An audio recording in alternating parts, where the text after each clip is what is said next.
Good evening. Hi, Susie. Hi, Jean. Hi, Anne. Hi, Anne.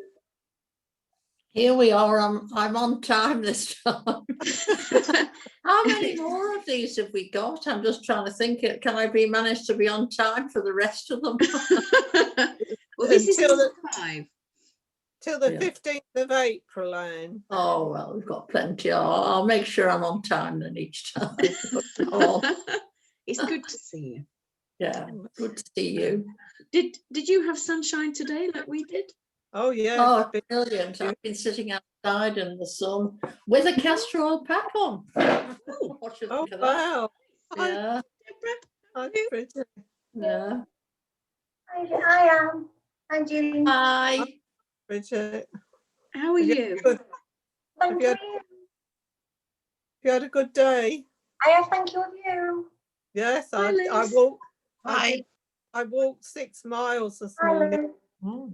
No wonder you've got rosy cheeks. Oh, that colour. Pardon?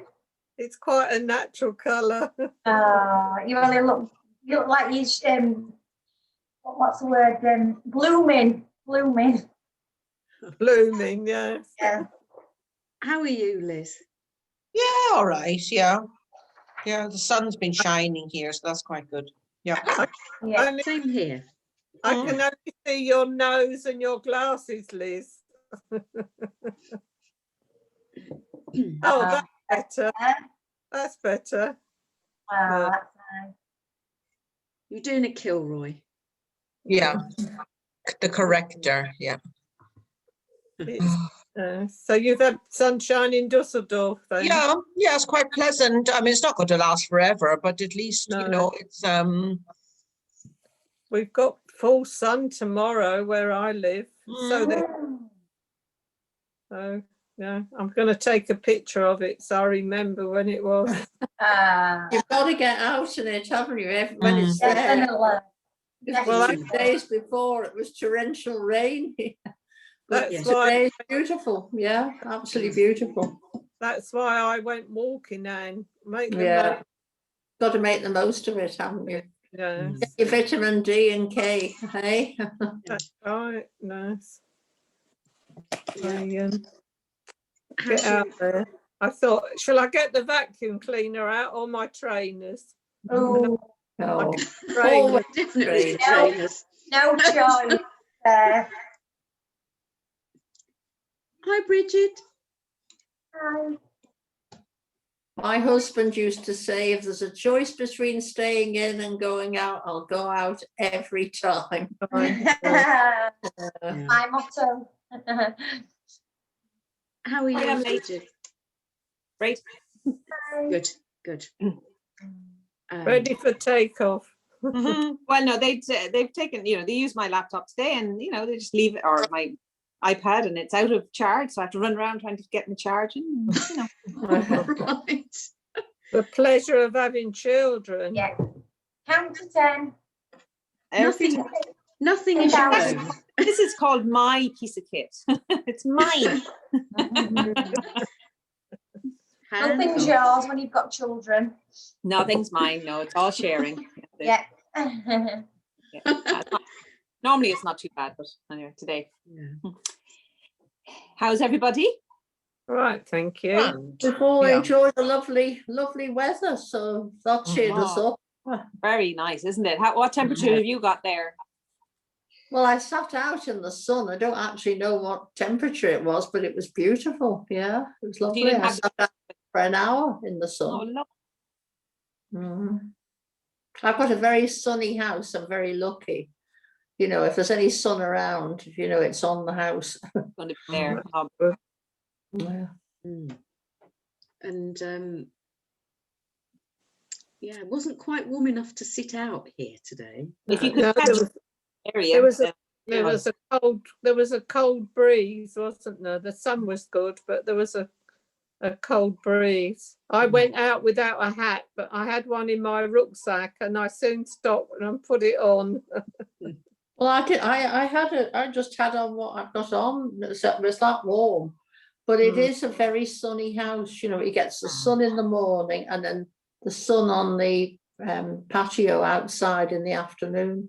No. And I got out at midday. I thought, get out now, you know, and have a Vitamin D. it. I think if you leave it any later, it would be cooler. Yeah. Yeah. Mm. And how have you all got on this week? Well, I've lost altogether from the beginning. I've lost 2 kilos, so that's good. Yeah. But not this week.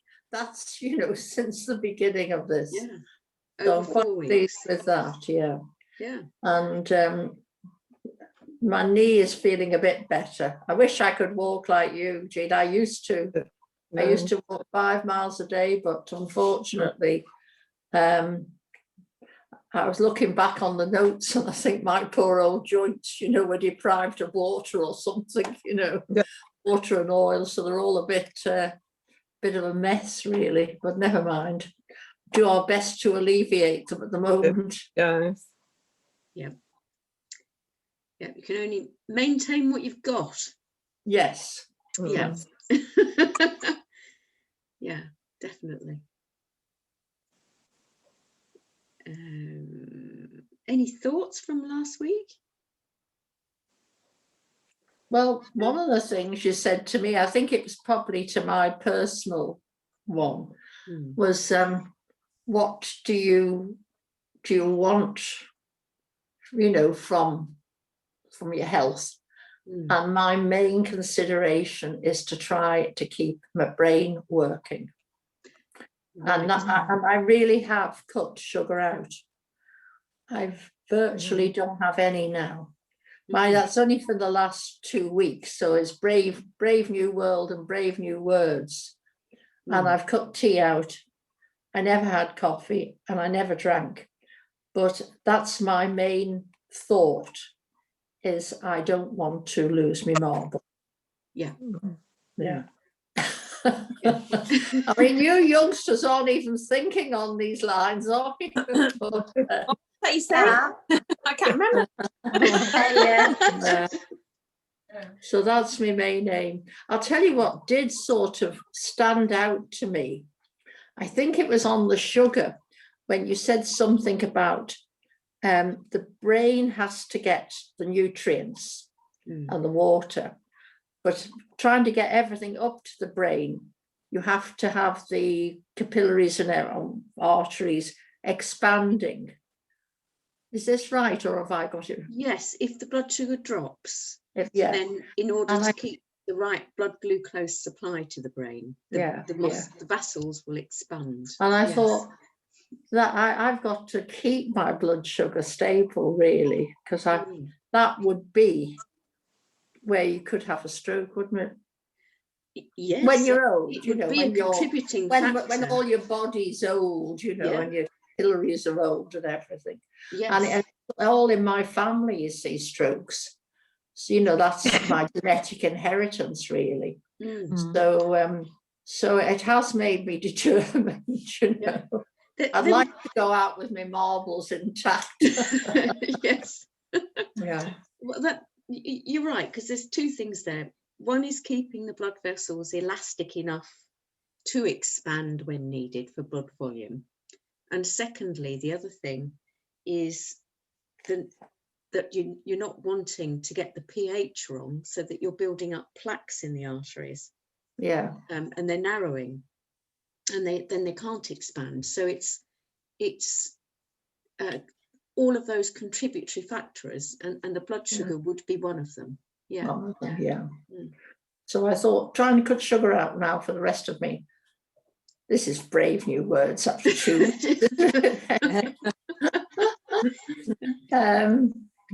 I'll have it in writing now. Yeah, I was just about to say. You definitely want it in writing. Anyway, I'm trying my best. I've set off on a good thing, you know. And actually, because of doing it, I seem to be finding the weight. I don't feel I want sugar so much. Yes. Yeah, I was a bit of a person who liked sugar. So maybe cutting it out stops you actually wanting it. Yes. It does. Yeah. Yeah. Yeah. I've also lost a bit of my pouch from under my boobs. That's good. And they say the pouch underneath your boobs is to do with insulin resistance, That's right. Yes. which is created by the Mm, blood sugar, isn't it? that's right. Keeping the So blood sugar steady. watch this space. Yeah. I mean, the thing is, I'll probably refuse to meet up with any of you when I've actually failed on this one. Oh, stop. Not speaking to any of you. We are all human. Yes. Yeah. Yeah. We Anyway, just that's where I am at the moment. Yeah. pick ourselves up and start again. Yeah. Yeah. That's brilliant. Thank you. And I'm not sending, mind you, it was the other meeting, wasn't it? I'm not sending pancake men this time. I'm sending lovely little penguins who love each other. I'm sorry. I think it was the other meeting, wasn't it, on the Friday? I really must share that one with everybody. I think now. you should. And maybe the penguins as well. Cheered me up no end, actually, and all my friends said, "Oh, that cheered us up no end." I'm waiting for it, Susie. Oh, I'll send it to you, Jean. I would like to send it to somebody I didn't know in case they were offended, but I will send it to you. It'll go in one ear and out the other. Yeah. Anne sent me a gorgeous thing yesterday, which is a little old grey-haired penguin with, and then there's a young penguin with his arm round her. But they're both widowers. They've both lost their mates. But apparently they spend hours each evening looking at the lights on the opposite shore, just standing together, comforting each other. Yeah. Isn't that It's so David sweet? Attenborough. Yeah. Yeah, you sent that to me, Susie. It's lovely. Yeah, I've forwarded it a Really little nice bit one. to half a dozen people at the top. Yeah. Yeah, but Cheer very you up. sweet. Well, this evening I'm going to have a look at a bit more at the blood and acidity, and then at dairy. And so I'll just fetch it.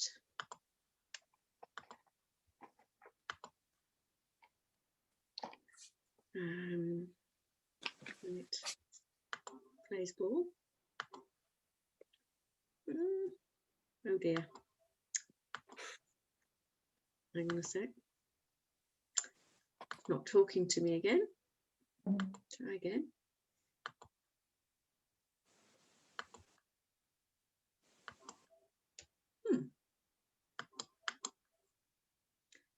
Obviously, just playing music this evening.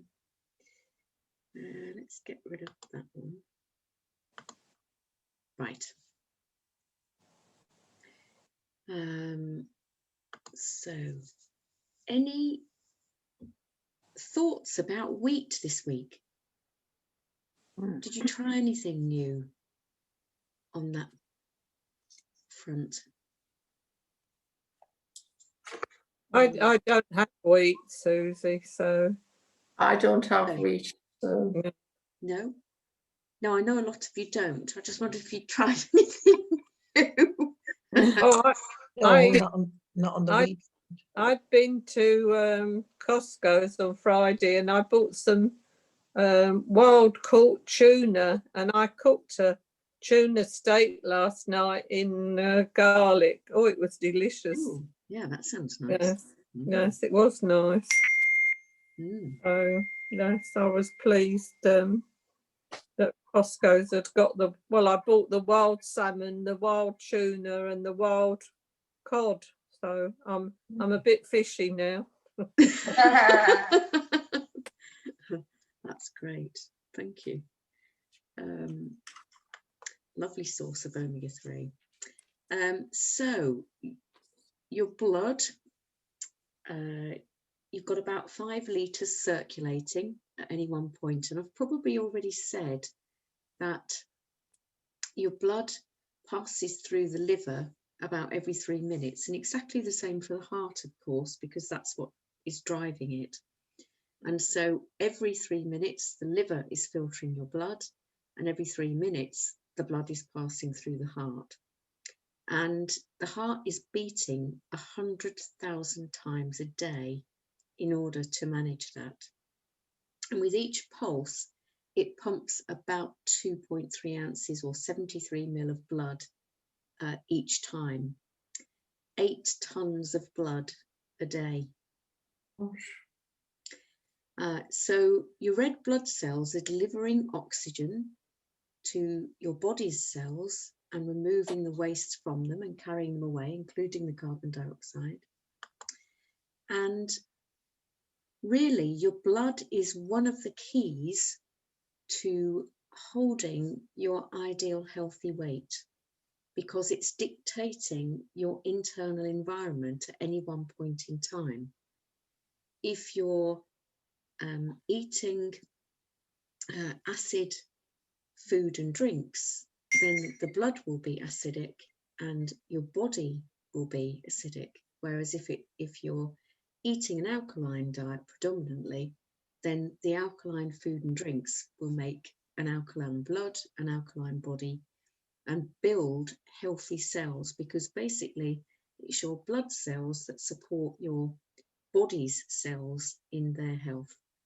So every second your body is making 3 to 4 million blood cells, and every second your body is making between 11 to 13 million body cells.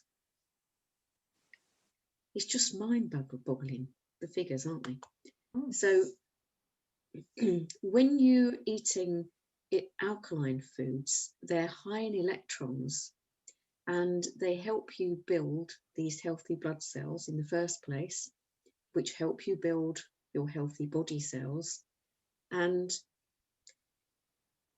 unfortunately, then when you're eating acidic foods, they're more proton rich, and the intestine can become damaged or congested or inflamed, however you want to, whichever word you want to use, and your blood production is impaired or stops because you're not nourishing the capacity to build these blood cells. And ideally, you need about 5 million red blood cells in every cubic millimetre to nourish your body's cells with the right amount of oxygen. So that pH is so delicate. I mean, I know we've spoken probably a little bit about the pH of your gut and how it's slightly acidic right the way through, but then to a greater or lesser degree, your body's organs are more or less acidic. Now, I didn't put this table up, but I'll just give you an example, that your pancreatic secretions are ideally of a pH 8 to 8.3. In the small intestine, the secretions are 7.5 to 8, because once it's got into the small intestine, it needs to be alkaline, as we said the other week. And your bile is also alkaline, so about 7.8 to 8.2. And so the more acid your secretions when they should not be, the more challenging it is for your vital organs. So your body goes to huge lengths to maintain that pH. And if it's really struggling to do that, unfortunately, it'll dump the acidity out elsewhere into your body. So that's one of the reasons why we build cholesterol plaques up in the arteries. It's one of the because it misplaces your calcium. It's one of the reasons why we store more fat to accumulate the acids, and it leaches calcium off your bones to act as an alkaline buffer in your cells, and it leaches magnesium from your heart and your muscles in order to buffer that acidity. And this is why we can get such tense muscles, you know, in the shoulders and the neck, and it's why we can get things like palpitations and racing heart and osteoporosis, of course. So then just looking at moving on from thinking about pH and moving on to thinking about, well, we're usually told that we need calcium from dairy to build our bones. Is a dairy-free diet healthy? And do we need calcium from bones? So there's a lot of advertising. Obviously, in England, we have the Milk Marketing Board, and they are there to promote the dairy industry. So a definition of dairy would not include eggs. It just includes everything that is derived from milk. So cream, cottage cheese, blue cheese, yogurt, even kefir, anything that has come from milk.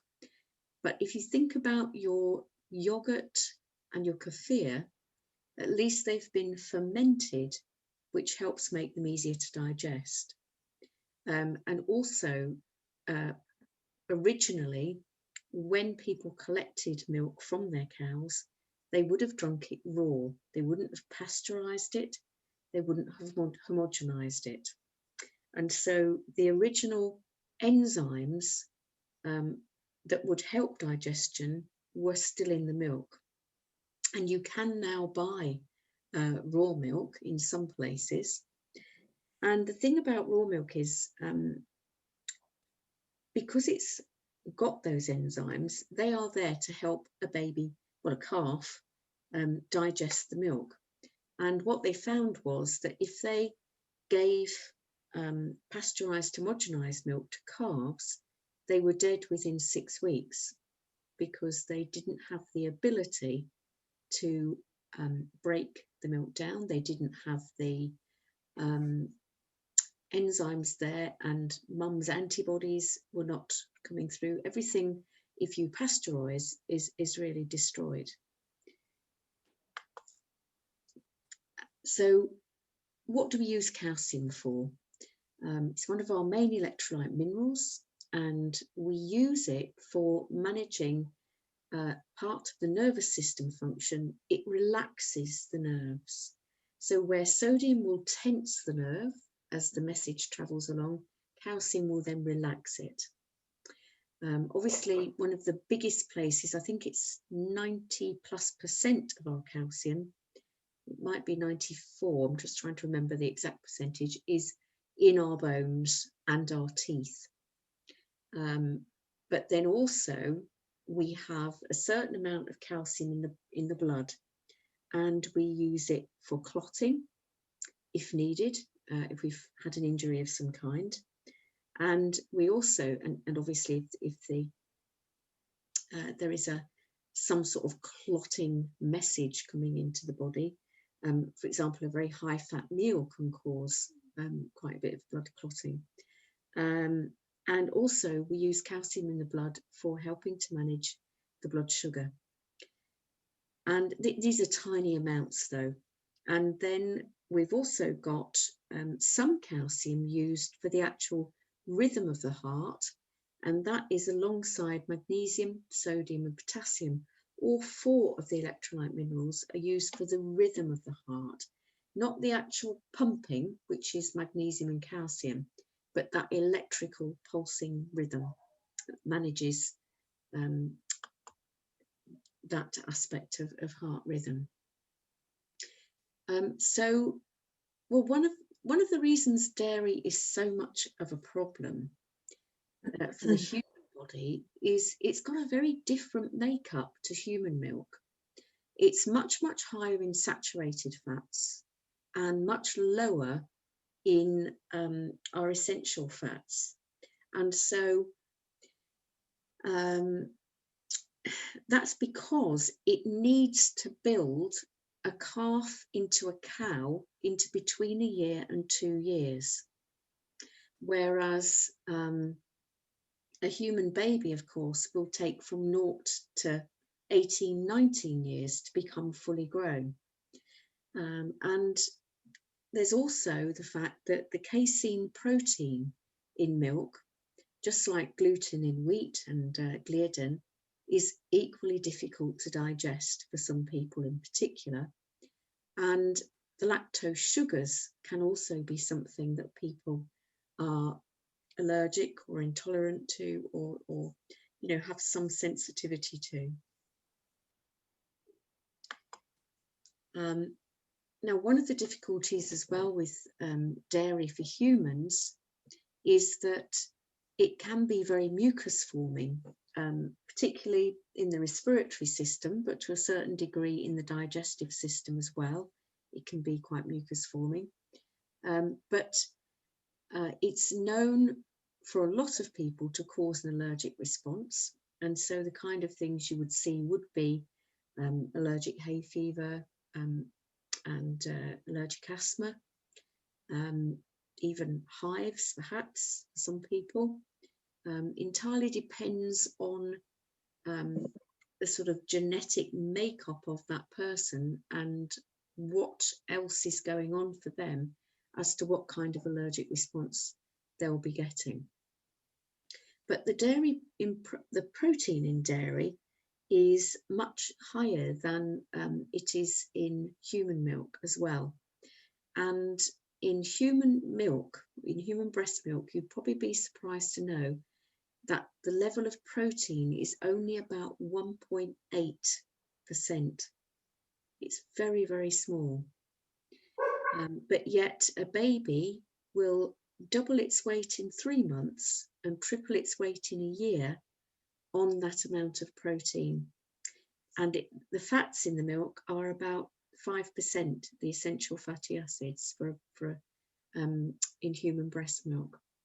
And so the percentages are tiny, but it's amazing how much growth can take place with that.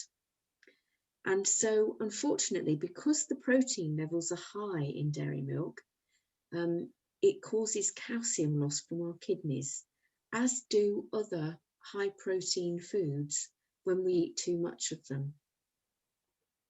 And so that will impact on the body's pH balance, its ability to maintain its pH.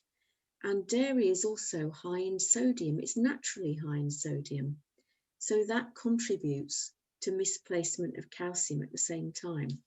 And several years ago, they did a huge study with nurses, and they were looking at what predisposed them to osteoporosis. And they found that the nurses that consumed a lot of dairy were actually much more prone to osteoporosis than those who did not. So with calcium, unfortunately, one of the things that they dish out when somebody has osteoporosis is calcium carbonate. And that's basically just chalk. And I can't remember which form it is in dairy, but it's not a particularly absorbable form in dairy milk either. And so what's helpful to do is reduce the amount of calcium misplacement that's taking place. And that can be because of the high protein in dairy, and also because of the high sodium in dairy and high sodium in the rest of the diet. So if there's a lot of processed foods coming in, a lot of salty foods, that will also misplace our calcium. And when that happens, we start to take it from the bone. And so it's exactly the same with sugar. Because sugar will disrupt our blood calcium, then we start to take calcium off the bone in order to rebalance the calcium that should be there, and to buffer the acidity inside the cells when we've eaten acid forming foods like sugar, sugary foods, salty foods. They're the classic two for really knocking your calcium out of balance. So starting right there, you can make a huge difference to your bone mass very, very easily. So what else causes loss of calcium through the urine? Well, we've already mentioned dairy itself and high protein foods. And so obviously we wouldn't want to be eating masses of eggs, but some eggs are fine. Small portions of animal produce, if we have them, usually about 4 to 5 ounces per person, is ample proportion, you know, to keep your protein needs met. Sugar, we've already mentioned, misplaces calcium, and then some of the others might be quite surprising. Drugs, many of those can misplace our calcium and we lose it through the urine. Salt, we've already mentioned. Alcohol is another one, partly because it's a diuretic. It will make us lose calcium through the urine, often with magnesium. And coffee and tea are exactly the same. Caffeine basically will cause that calcium loss through urine. And so there's a little list there. And did I miss any off? Yes, antibiotics and steroids are probably 2 of the worst for misplacing calcium. Lack of sunlight, drugs, sorry, 2 of the worst drugs. So lack of sunlight, obviously, because of the vitamin D supporting our calcium metabolism, that can also have a big impact. And one of the things I've probably mentioned already, but that's come to light more recently with research, is that vitamin D will help you use magnesium as well to get your calcium into the right place for sleep. So if that's ever an issue, it can be useful to take magnesium sometime before bedtime, and then have some vitamin D, D3, K2 alongside, because gradually as you build the vitamin D levels up, which of course is so much easier in the spring and summer as it's coming, then it's much easier then for the magnesium to get into the right place, push your calcium into the right place to relax your central nervous system, and have your magnesium there to relax the muscles. And so what your body does to restore that pH or that imbalance, as we've been saying, in your blood, and to buffer the acidity in the cells, is taking calcium from the bones. And so you can see the network of the healthy bone on the left, and the osteoporotic bone on the right. Now, unfortunately, osteoporotic drugs are not really helpful, because where normal bone renewal is taking place and the cells are being constantly renewed, what the osteoporosis drugs is, they stop the bone cell shedding. So they make the bone hold the cells that it's already got. And then unfortunately, because they do age, you become prone to a different kind of bone problem than what you've already got. So that they might be less porous, but at the same time, they're more aged because they're not able to renew in the same way because of the stopping of that process with the drug. So we've already mentioned vitamin D, but physical activity is hugely important, even if it's, you know, good walks, to keep rebuilding bone mass. If there can be some kind of exercise each day, and it doesn't need to be really foot pounding, but to make sure that there's some movement each day which is stimulating that remineralization of the bone. And also it helps circulation to the bones, of course, because as we get moving and we get the blood pumping, that encourages blood flow to the parts that it wouldn't normally reach. And so from the point of view of other calcium sources, there isn't any evidence with a high dairy diet that there's any prevention of fractures. Now, in the East, they do not have the problems that we do with osteoporosis. And the diet there is very, very high in vegetables. In fact, in China, there is a huge amount of the population that are vegan. And they've found that it's a little bit like menopause. You know, it's not something that is seen really in the East. And certainly not with Eastern people on a non-Western diet anyway.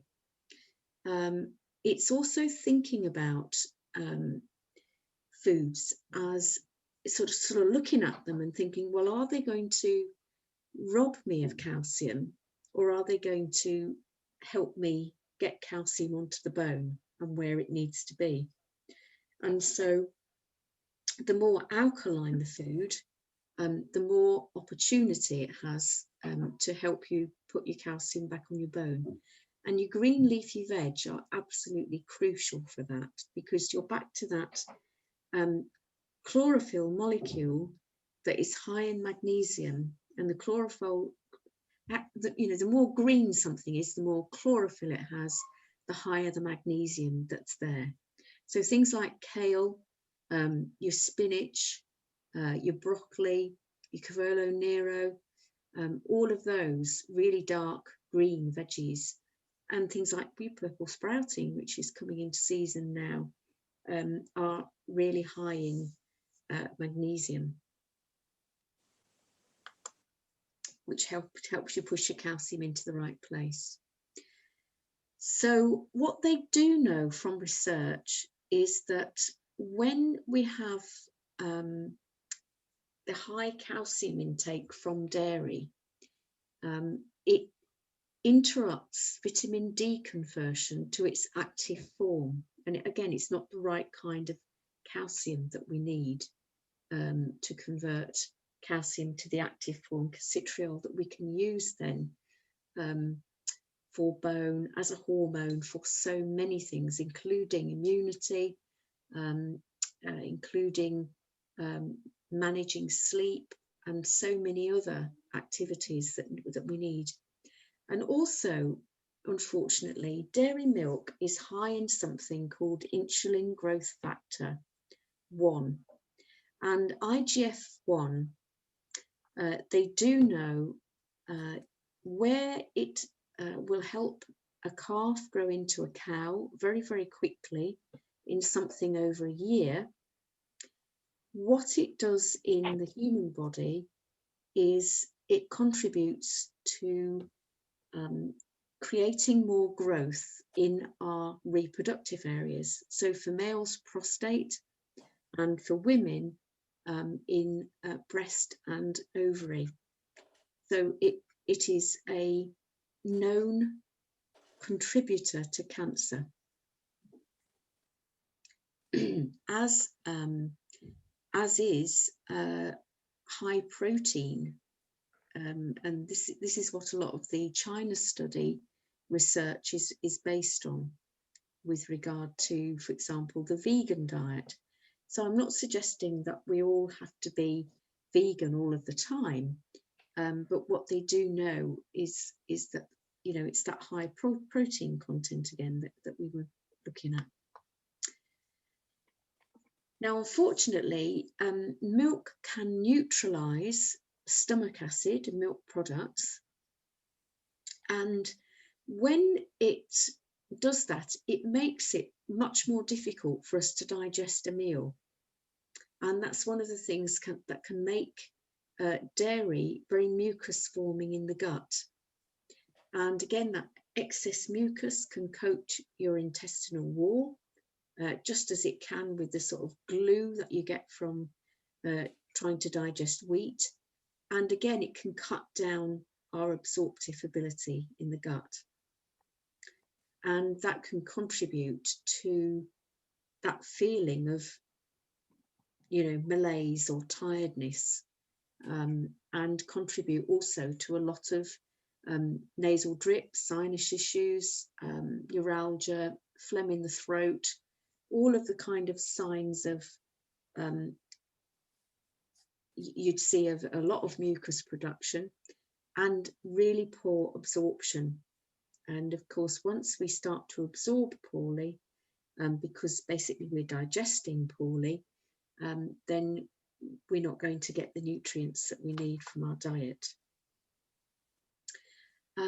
Dairy can also cause problems with minerals because it's high in calcium and low in magnesium. These two work in partnership, so we need to have a good balance of each of them. And we've probably already said last week, I think, that magnesium is 50 times as low in the soil as it used to be. And that will start to create problems because once your calcium levels are high, what they're going to do is, and it's in the wrong place, it's going to push your magnesium out of balance as well. And if they're already low, then you've got problems going back to tense muscles, issues with heart regulation, issues with heart palpitations, all of those kind of things. And, you know, you can just imagine that if somebody is very dehydrated and kind of prone to anxiety, that if they are low in magnesium and their magnesium is being misplaced, then there's going to be an issue with palpitations when they're anxious quite readily and easily.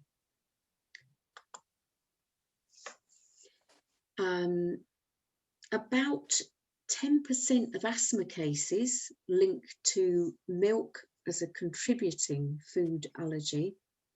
And in infants, there can be nausea, cramps and diarrhea and bloating if there's lactose intolerance, and exactly the same in a child and an adult.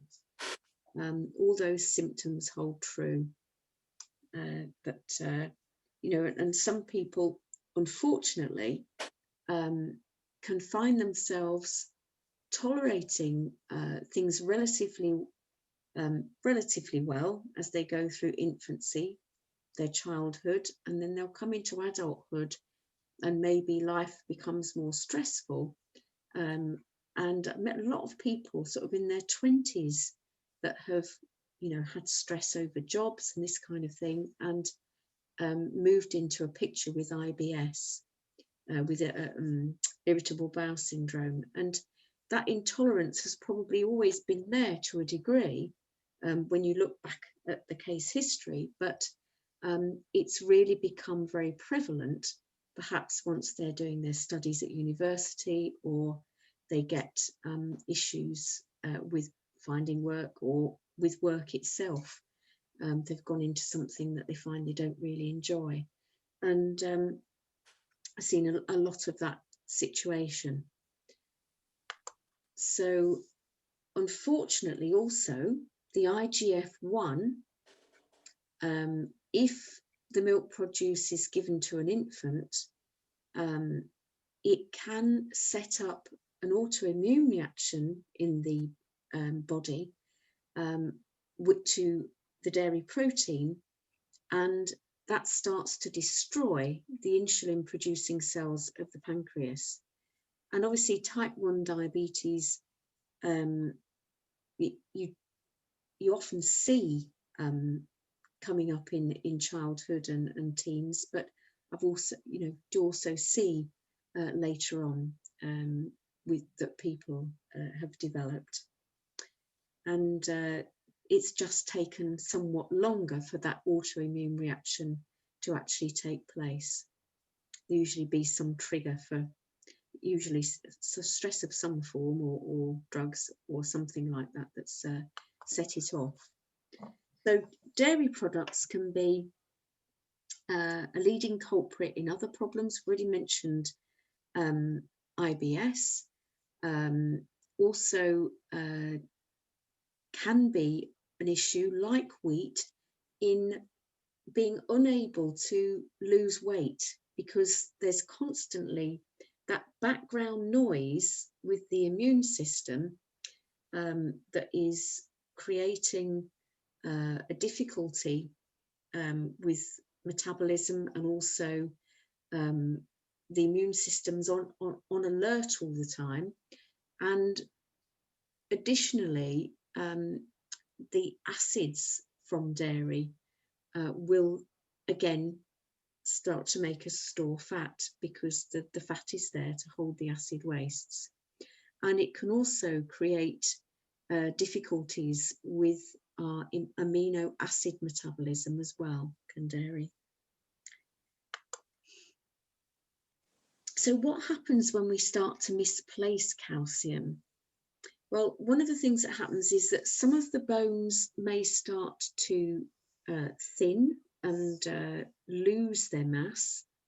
And unfortunately then, it's almost like, probably the best example I can give you is putting a tooth into a glass of Coke. And then when you come to it the next morning, if you put it in overnight, you'll find that the tooth will have dissolved.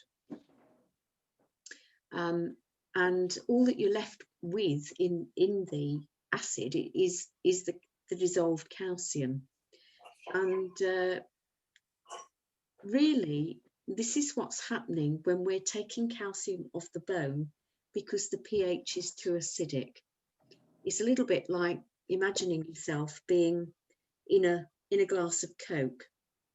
And so where you've got that river of silt, which is the misplaced calcium, then some of it will excrete from the kidneys, what it can manage, but then some of it will also dump into onto bone, but not evenly, because very often when our calcium is misplacing, our thyroid metabolism will be slightly out. It will become exhausted in trying to manage the acids and the calcium metabolism, keeping up with it.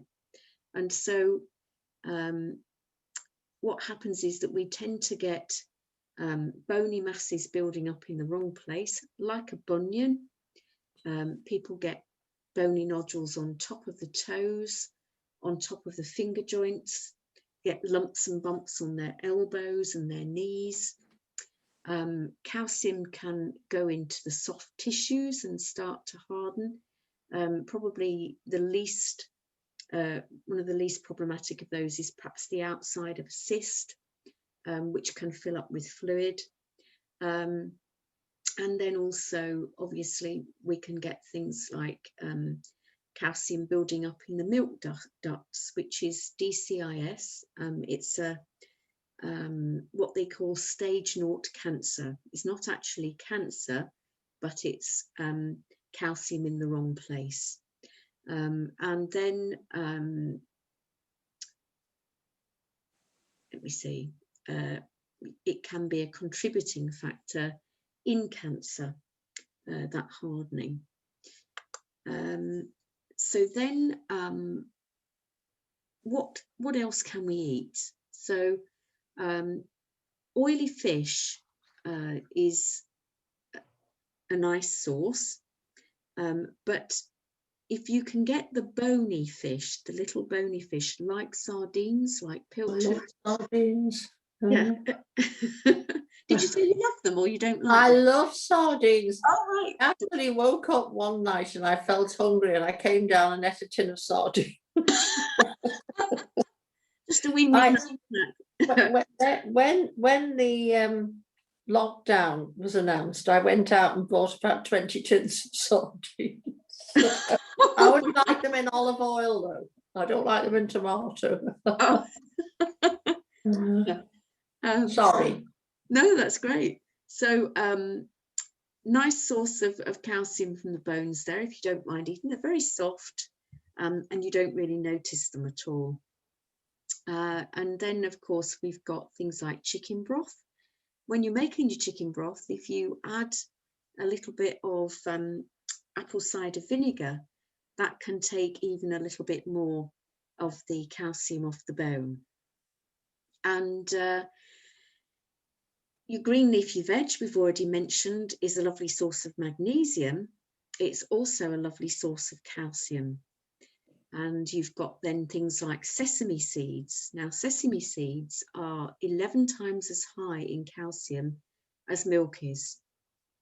And so they are a lovely addition, along with things like, you know, tahini that's made from sesame seeds that you can add to your hummus when you make it. You can use in your lemon dressing. If you stir the tahini into some lemon dressing and make a thicker dressing for a salad, you could put a little bit, you know, a teaspoon or a dessert spoon onto hot vegetables, put it on top of a baked potato instead of butter. Really, really tasty addition. And then some of the pulses and beans are a good source of calcium. Things like chickpeas and butter beans have got a nice amount of calcium in. And the others will all have traces as well. Seaweed is a lovely addition. So you can sprinkle dried seaweed into your soups and your stews. You can sprinkle it on top of your salad. That's a nice inclusion.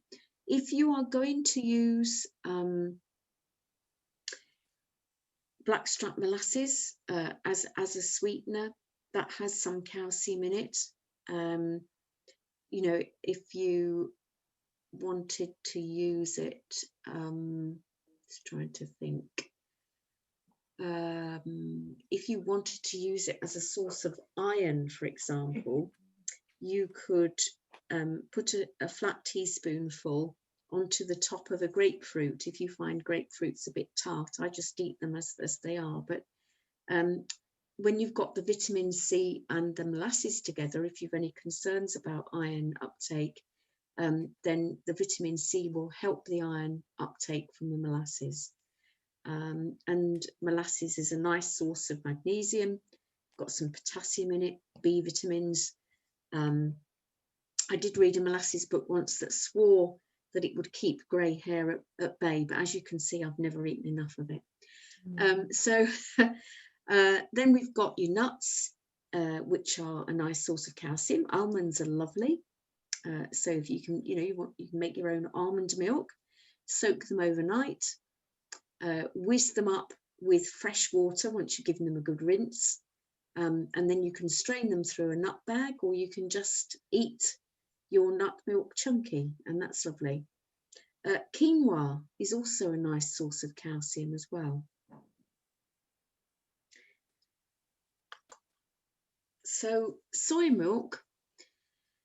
Soy milk can be equally as mucus forming as dairy, unfortunately, and particularly for some people.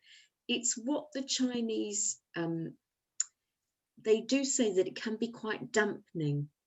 So it's not a great one to use as a replacement. It's also a goitrogen, so it can sit on thyroid function a bit, and it also contains phytates. But again, now and again, if it's organic, if it's GM free as a replacement, you know, it's one of those things where everything in moderation.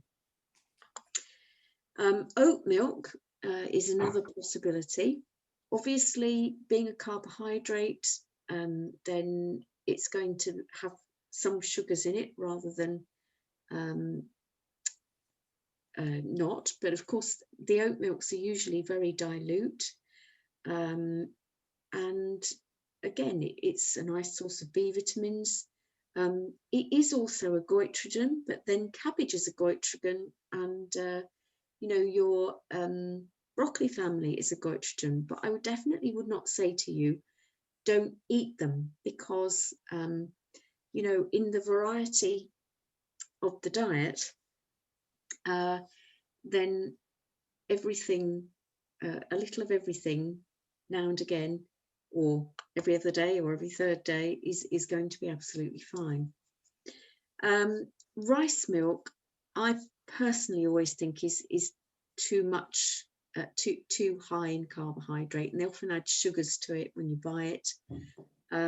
Obviously for babies and children, it's far too low in protein and fat as well, as a good replacement milk. Nut milks are pretty good really, because you've got some calcium there, you've got quite a range of minerals, and they are pretty unmucus forming. Some of them are quite delicious. Hazelnut milk is really lovely, as well as almond milk. Just thinking about the acid alkaline balance and other misplacement. When we're getting acute calcium misplacement, so more short term perhaps, the kind of things it can contribute to are tooth decay, and we've already mentioned the buildup of acids in the fat cells. We can tend to get heartburn or gastric reflux because the pH of the stomach is poorly managed, and also when we're, you know, already mentioned, when we're dehydrated, we're more acid, and when we're dehydrated, we stop producing that lovely hormone motilin that keeps everything moving in the digestion in a downwards direction in the right way. And when the pH is out, we can be more prone to yeast infections as well, because the vagina, I think, is meant to be at a pH of something a little bit under 4, around that, and so it can throw the pH for that out as well. We can be more prone to athlete's foot, more prone to things like ringworm, anything fungally and yeasty going on, and obviously the fatigue that would go with that. So processed salt and sugar can be classic for those two. So when there's too much salt coming in, too much processed salt, whether that be from hard cheeses, whether it be from breads, biscuits, cakes, bacons, hams, sausages, all of those things high in sodium, and they misplace our calcium off the bone, and it, you know, out of the kidneys and into the wrong place, where we don't want it, hardening in the wrong place and softening in the wrong place, and the cells feeling uncomfortable as well. So the kind of chronic problems that we can become prone to when we've got misplaced calcium, we've got our thyroid having to work too hard with our parathyroids, because parathyroids are being asked to use parathormone to take calcium off the bone, to put it back in the blood to help manage blood sugar, because the sugar's challenging that system too much. The sugar's making us excrete magnesium and calcium from the kidneys. The thyroid then has to try and put the calcium back on the bone, and gradually the two of them become exhausted. And there's a classic example of that with the island of Crete. About 80% of the women have poor thyroid function, and 50% of the men.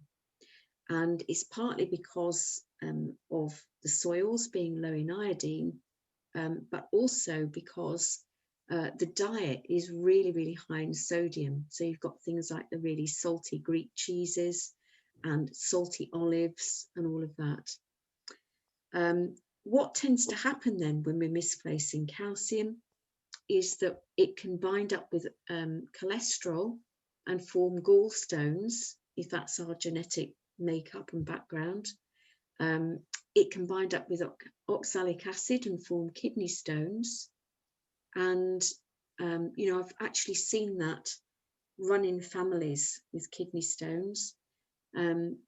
We can, unfortunately, with arthritis, have bones thinning in one place and building up inappropriately in other places, like the finger and toe joints and bunions and things.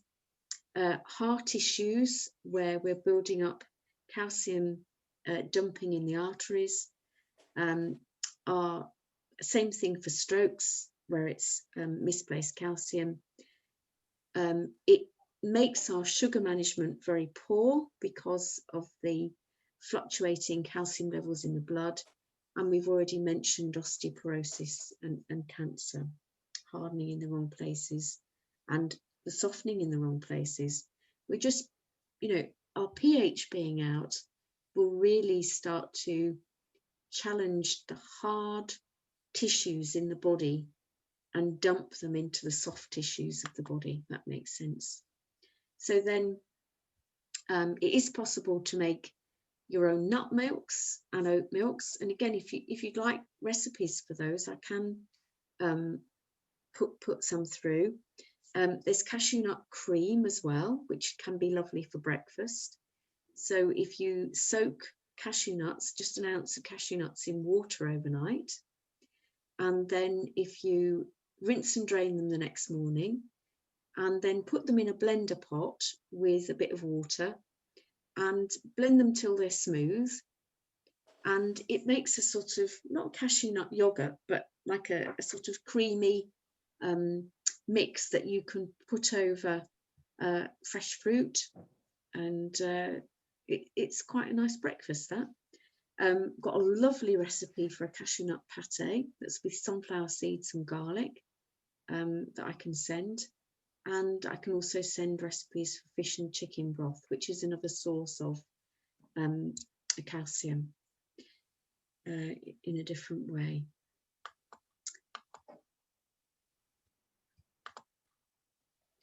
Oh, very good. So I have coconut milk, Susie. Is that all right? Coconut milk. Oh, I didn't mention that one. No. I guess it's very tropical, obviously. So the Chinese would say that that's a little bit dampening in terms of your spleen. Because great in the warm weather, but at this time of year, maybe not quite as easy for your body. You know, it's a bit like a banana or an orange. It's tropical. It needs a faster digestion to break it down, so it's a little bit dampening. So if you're only having a little bit, you're probably not going to notice it. But it's quantities really that make the difference. Right.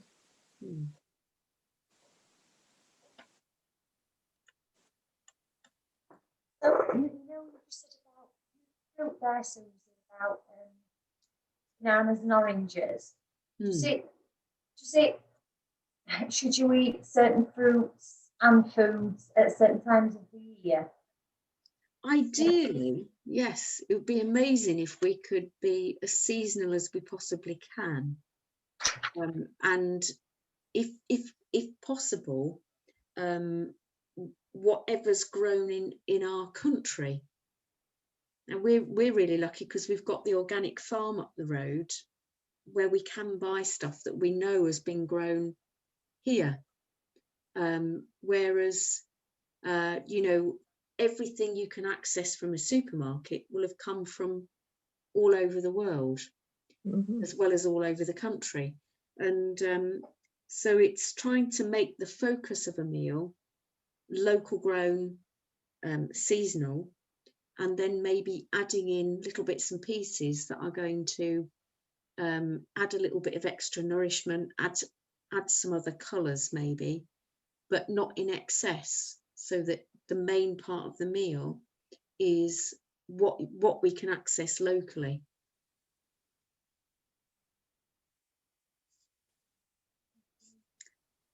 Thank you. So this evening, actually, on that note, we had a red cabbage coleslaw. That was, it's red cabbage, carrot, apple, and ginger. And it is really delicious. So I will have to put that one in. Yeah, that'd be good. Yeah. That's I get a bit. I'm a bit of a boring cook. Probably eat too much of the same thing all the time. Can't be bothered thinking about it. Yeah. Well, and so I suppose coconut yogurt is the same, really, better in the summer rather than the winter. It's Yes. dampening, yeah. Yeah. Yeah. It's a really tricky one because, you know, cashew nuts, we couldn't grow them here. And I've just mentioned them as a, you know, possibility for a breakfast. And it is really tricky because probably about the most indigenous thing for here is oats, and you can get oat yogurt now. Oh, it's lovely, Susie. I've changed from coconut to the oat one. Yes. Lovely, and it's probiotic, isn't it? Yes, it is a probiotic one, but then I can't remember, there's something they add into that one, isn't there, that's probably to thicken it a little bit. But no. And so, you know, it's really difficult to find something that's perfect. And, you know, for people who find that they're able to, something like a kefir yogurt, such as Yo Valley do, if people are able to tolerate a little bit, is probably the one that is richest in probiotic bacteria. Sorry, who makes kefir yogurt? Yo Valley, Oh, the organic farm. Yo Valley. What is kefir? EO. I doubt we can get that here. But quite limited, really, you know. I'll go to Tesco's and have a look. Tesco's is about the best. Yeah. Yeah. Is kefir cow's milk? That kefir one is a cow's milk one. Yes. Yeah. This is the thing about, you know, if somebody's going to have some dairy, then if possible to have it fermented, and if possible, or as an alternative, if you want to keep it in, then see if you can get raw rather than pasteurized and homogenized, because it will make all the difference to be able to. Is kefir raw? The kefir one isn't a raw one, but it is at least fermented. And what about goat's milk? Goat's milk. Goats and sheep's milk is closer to human milk. Okay. But as an adult, in theory, we don't need it. We don't have the enzymes to digest it. But they're both much closer to human milk. Much closer. Sorry, Susie, I'll have to go. I've got to ring my sister. Her husband's been taken into hospital. She's in a bit of a state. Yes. All right. Yes. So I'll leave. Thanks, Anne. Bye, Anne. Bye. Bye. Crikey.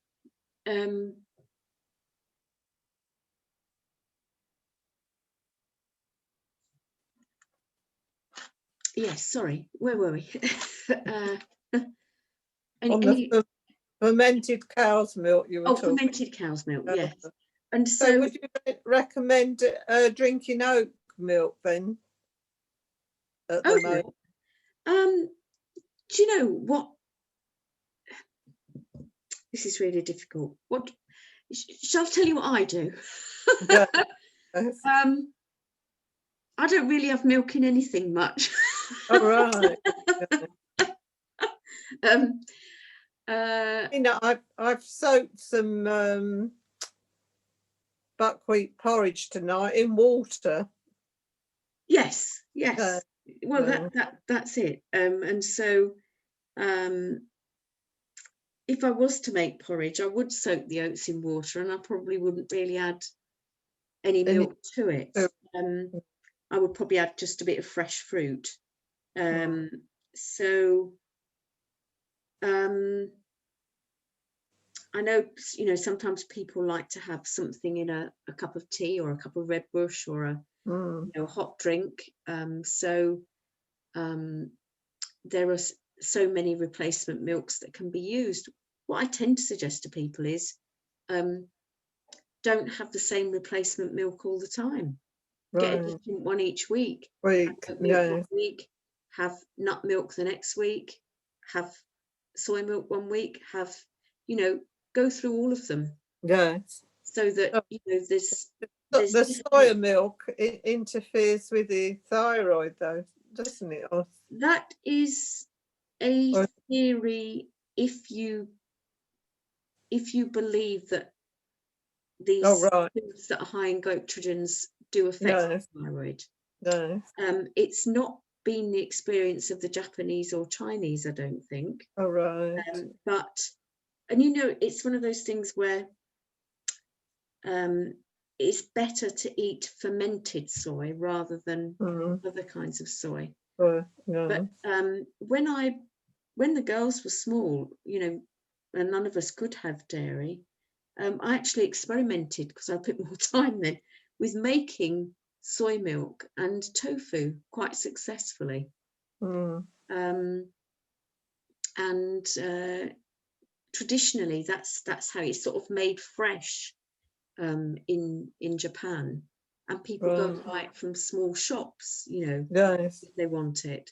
But I don't think it's something that's used a lot as a milk as such. So that the soy milk was often then a stage through to making tofu. So it's being used in that way rather than drinking it. In fact, I'd have to go back to the book I had that taught me how to make it, to look what they do use soy milk for, because I can't remember what they use it for in Japan. But yeah. And but you know, similar for butters, you know, like obviously we use, you know, if you were to use full fat butter, you have to find an alternative too. Again, if you don't notice an intolerance to it, then butter is far better to use than a margarine.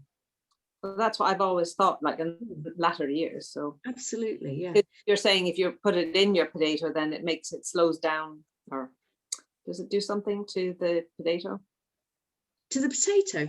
No, it's more for anybody that wants to avoid popping the butter on a potato, because I mean, well, they are lovely with butter, aren't they? But I can't. I mean, I can't do a lot of butter, but the thing is, if you want butter with no milk solids in it, it would have to be a ghee. Yeah.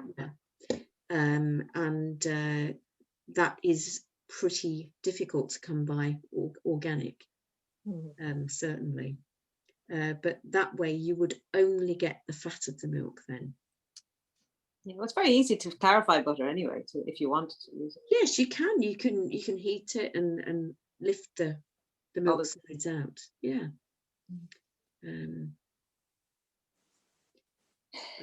Yes, it's whether the difficulty is that life is too short. Yeah. There are not enough hours in the day to clarify one's own butter. And I think you know, it's one of those things where it's everything in moderation, and try and get as much variety as possible. So try and, you know, switch things around so that you've got different things coming in. And then they don't set up a problem either. They don't become something which is too much of one nutrient and not enough of another, or too much dampening from one thing. Does that make sense? Yeah. Can I just ask you about your coleslaw, Susie? How, and you know, like traditional coleslaw is quite creamy with mayonnaise, and Yes. what do you use in then with your red cabbage and carrot and apple? A very little homemade mayonnaise, which again I can give a recipe for. I like to use all cold pressed olive oil in the mayonnaise, so it's quite strong tasting, but it's a very kind of clean taste. You know, it's not really fatty and heavy and thick.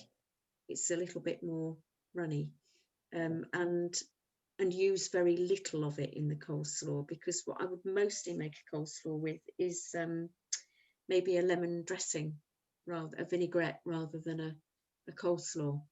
But this one does have a bit of mayonnaise in it, and the ginger really lifts it. It's beautiful. Ginger and apple. It's lovely. So do you grate the ginger then, Susie? Yeah. Yes. And the apple as well. Really nice treat. Very crunchy and fresh, and with the winter cabbages at the moment, it's lovely. And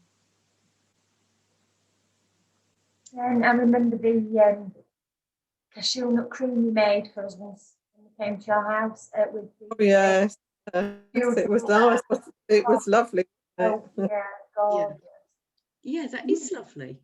Oh, And it's so dead easy if you've remembered to soak the nuts the night before. It's really nice.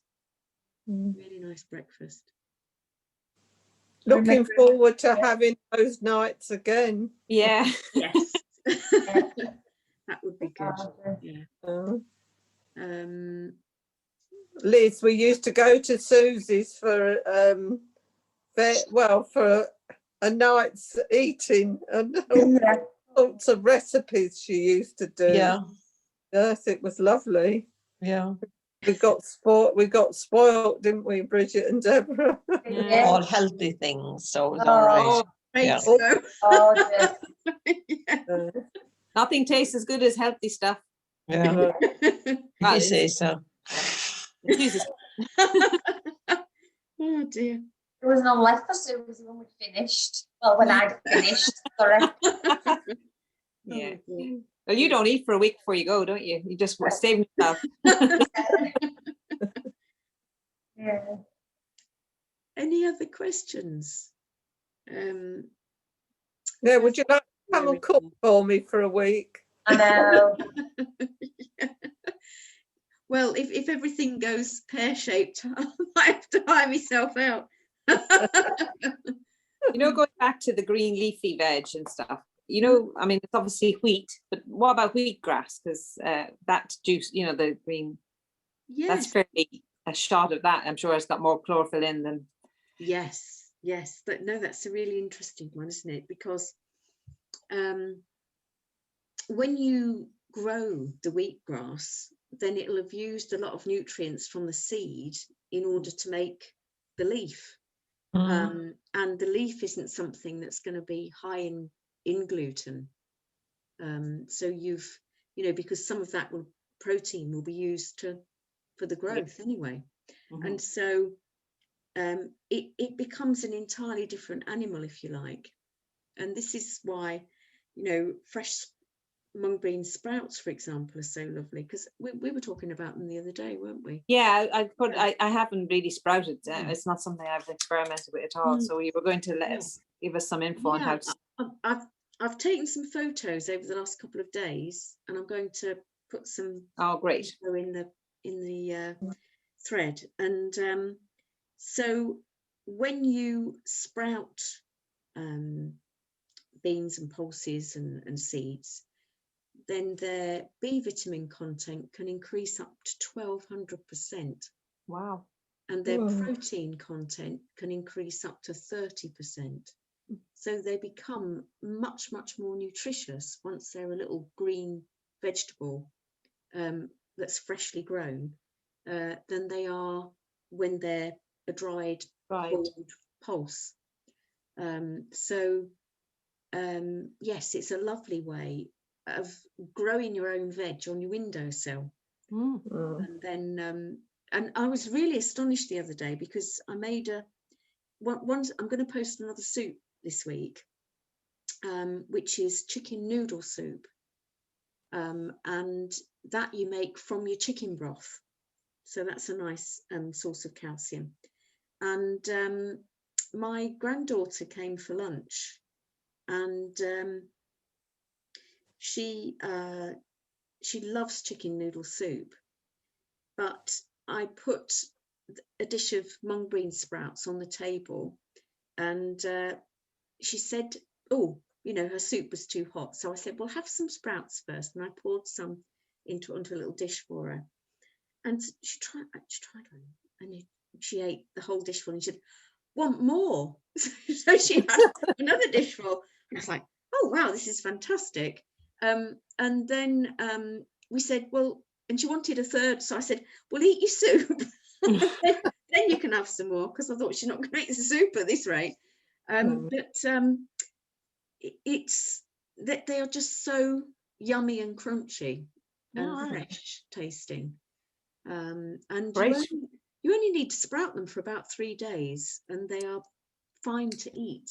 You know, you don't need to grow those great big long ones like they do in the shops. Yeah.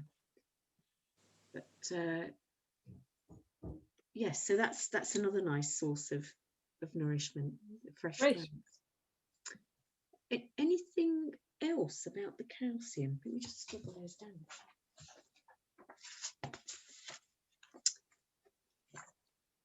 Little list. I used to drink every day, Susie, for years, a pint of milk every day. Yeah. Well, that's what it said when I used to go to Weight Watchers in the 80s. Yes. Said you need a pint of milk for your bones. And then with my hormone upset in my body, you know, that's why my osteoporosis was so bad in 2001. Yeah. Yes. I've forgotten that, Jean. Yes. Yeah. But it's not. That is the classic advice they give. Oh yes. Yeah. And I used to every day make sure, because I wanted good bones, to have my pint of milk. Yes. Yeah, you're right. That is part of the advice. I remember when I was breastfeeding, the health visitor telling me to drink hot milky drinks when I was breastfeeding, and especially during the night. Take up some really milky hot chocolate. Yes. Go to bed with, you know, a hot chocolate or something, and you'll sleep well. Ovaltine and that's true. Actually, it was always hot milk was that's right. To help you sleep. So that's wrong, obviously. I mean, I don't do it because I don't like milk, but yeah. But is that a myth? Well, it mightn't be a myth, because a little bit of protein, a little bit of carbohydrate, you know, that certainly can help sleep if somebody's struggling. I know my nan, if we stayed with her, she would always take us a little mug of cocoa up to bed, and then you'd clean your teeth and jump into bed, and it was like a real treat, because we didn't get it at home. But well, anything that nurturing, I'd say, I can't be bad for you, surely. They used to give us little bits of Guinness and send us off to bed. Yeah, I mean, it's the kind of thing that as a kid, you know, it's just kind of that sweetness that a child will love as part of the nurturing. Yeah. Well, I mean, children at school, and especially when we were younger, it was bottle milk for all kids, weren't it? That's right, yeah, bun and Even in milk. school now. It was Yeah. called bun and milk when I Yeah. was very small, and you got Ah, a sticky bun and Wow. I guess a half pint of milk or a quarter of milk or A something. third of a pint, weren't they? The bottle. Yeah, the Yeah. bottle. Yeah, I didn't like it as a I child. didn't. I No. never drank it. Mine was, I think my mum wrote a letter to say Jean doesn't like it. So somebody else had my bottle of milk. So Yeah. obviously my body knew then that it was not good for. yeah. Well, the worst thing used to be that it would just be left out, and Yes. on a sunny day, Oh, that was That- practically that might- curdled.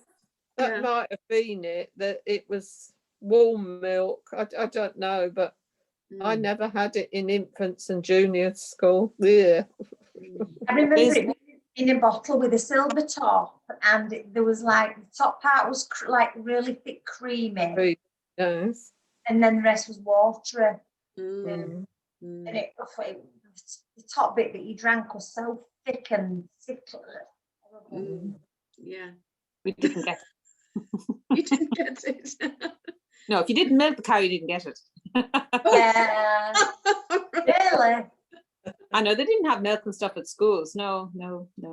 But I mean, we had our own cow, or two, and so talk about unpasteurized. At least it wasn't pasteurized. Oh yes. Yeah. Yes. And then we made our own butter. So yeah, I mean, it was fairly healthy in the way that if you could have milk, I guess. Absolutely. But I wonder why I understand that the myth of it is that we need it, but so much effort put into this to have milk, and you don't really need it. It's crazy. Mm, mm. Anyway, No, that's the way. but you're right. That is the best way, where you've, taken it from the cow and you haven't done anything with Yeah. it. Mm, You've had it raw. mm, Yeah, it was raw all of our childhood. Yeah. Yes. Yeah. mm. Yeah. Very different. Yeah. Well, that's it, because I think they've all survived fairly well at home. And I think about the amount of milk that they would have. And, my mum is 86, sorry. And I think, bone wise, I mean, I know she's broke her coccyx, but that was a big fall, but nothing else broke. She obviously hasn't too bad a problem. So Yes. I guess it just affects, how your makeup is, but most of it would have been unpasteurized, I suppose. So that's the healthiest way. Key difference. Yeah. Mm. Yeah. Would have been much easier to digest. And drank buttermilk. Oh, that's very hard to drink. Right. Yeah. Yeah. I don't. Not sure how you make that. I can't remember. Well, it's just the water that's left after you take out the curds of, to make Oh, cheese or to make right. It's the milk butter. for the butter. I see what you And mean. they used to drink it. No, I couldn't That's drink that. meant to be, I heard that was very good for you. Well, I presume it has probably a lot of, it's a bit like kefir, really, Yeah, it yeah. probably is that there is good bacteria in there as Yeah. well. Yeah. Yeah. But no, to make it in bread, fine, but not to drink it. Yeah. So what's the talk on next week, Susie? Ooh, now you've got me.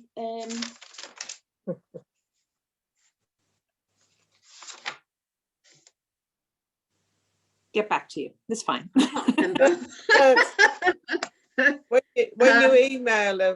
When you email Yes. us the recipe, you can let us know. I'll have to do it, yes, let you know what's on next week. I'm really sorry, I just can't think off the top of my head. Unless it is essential fats and saturated fats. No, I'm really sorry. I cannot. Don't remember. worry, it's fine. Okay. Don't No worry. surprise. But I'll look forward to seeing everybody on Monday if you're all right. for On that. Monday, yeah. Yeah. That's it. Time. And anything you want to ask me in the meantime, please do. But Monday's the Friday night one, isn't it? Yeah. Yes. Yes, Yeah, I'm doing the yeah. Monday night as well. Yeah. Mm. Yeah. Monday night clinic is on veganism. Oh, great. Is it fake or fabulous? What's that, Susie? Are you doing, Veganism. and you're not doing that tomorrow, we're doing that Monday. Monday. Yeah. Yeah. So Great. I hope you have a lovely weekend, and I hope Thank it's better you. than it was today. Yeah, I think To you.